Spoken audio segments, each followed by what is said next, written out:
Elon bought Twitter, Twitter was purging money. I think he bought it for, what was it, 47 billion, wasn't it? Something like that, right? Yeah, like that sounds right. 47, maybe 52. I don't remember what. Yeah, it was something absolutely insane. It was far more than the market was saying that Twitter was worth. And by the way, Twitter was purging money, right? So Twitter wasn't making a dollar, and yet it was still, worth, quote unquote, $47 billion.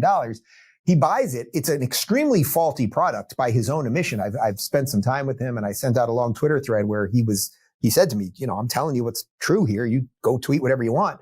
He called the code a fractal Rube Goldberg machine, a Rube Goldberg machine from Pee Wee Herman's Big Adventure. Like it's such a mess over there, but he bought it and he's done something incredible with it. I mean, if you think in the year that it's been, I think a little less than a year, maybe it was a year next month that he officially got it or was in the beginning stages of getting it. He changed the whole verification process and then started charging people for the blue check. So he started figuring out revenue there. He's now got creators making money through advertising. He's done stuff related to free speech to open it up. Hunter Biden laptop, which of course was censored, and a bunch more. It's funny that he gets so much criticism because the only reason he's getting criticism is he's allowing people to converse the way we thought social media was going to allow us to converse. People should be much more angry at Facebook for silencing people or YouTube for silencing people, but instead they're angry at the guy who's allowing people to talk.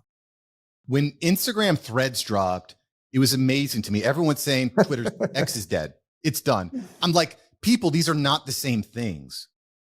Has anyone been on it? I mean, have you been on Threads? Do you have any idea what kind of traction it's getting? Like, it got so much good coverage for 3 days. Everybody's going to Threads. It's going to all happen on Threads. Twitter's done, dancing on the grave. I have not heard one thing about Threads. Well, I could check right now. I'm going to have my guy check. Brock, when was the last time that that Mark Zuckerberg even posted on Threads?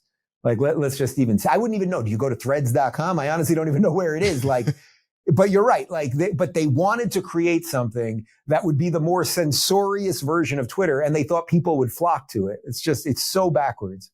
It's the blue ocean strategy. Locals is different. There's nothing like locals. X is different. There's nothing like X. Rumble is different. They're just very different. Although I got to say, I have a problem with Rumble. Oh, what do you got? I'll bring it to the people.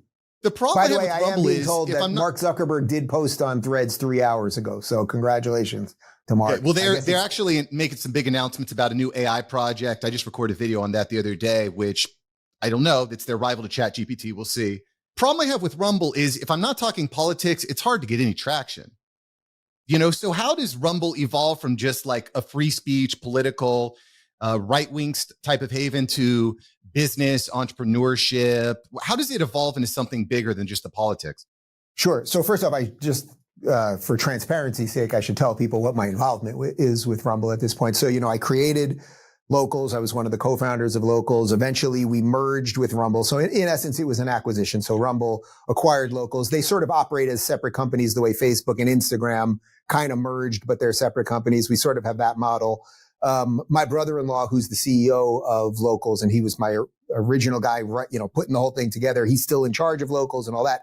I am not an employee of Rumble. I guide on some policy. So I'm basically a consultant really related to free speech type stuff. So how do we publicly fight this fight, the fight that I've been fighting, very publicly for a long time. So I'm not involved in like the nitty gritty under the hood stuff. I'm not like at board meetings or anything of that nature, just to be clear.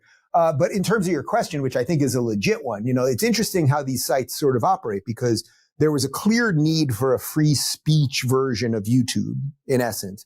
And that's what Rumble kind of filled the gap on. What happens is that then pushes mostly, let's say, political leaning people there first, because those are the people who are most sensitive to the free speech issue. So then it starts becoming political. And not only does it start becoming political, it starts seeming like it's right-wing political because those are the people who are being silenced. That's just the reality of what kind of drives people there first. I can tell you that and you can just check out Rumble for this now. I mean, they're going very hard on gaming right now. And, they're doing Power Slap with Dana White and some UFC stuff and a bunch in that space, but it's going to take time to build. So yeah, like doing an entrepreneur podcast, that may not be fully what people are going for at Rumble right now, but you have to let the ecosystem kind of develop. And, fortunately, people that tend to be interested in politics, let's say from like a right-leaning perspective, they also are interested in entrepreneurship. because they believe that it's on them to figure things out and all that kind of thing.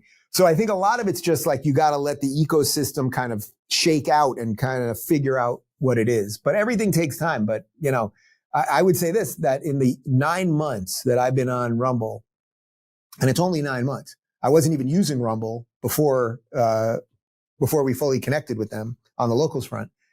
We have 500,000 subscribers. I've been on YouTube for now. It's got to be about 11 years, and we have 2 million. So the growth on Rumble really has been pretty spectacular. So speaking of independent media, and I hear what you're saying, Dave, about as Rumble gets more traction, more people are there, it can start to expand out. Like the riches and the niches, then we expand on top of that. Thanks for watching Mark Savant Media. Here we're going to help you create a better content in less time and turn that attention into income. If you love this video, you're going to love these videos here. Click the one. Me and my team specially selected this just for you.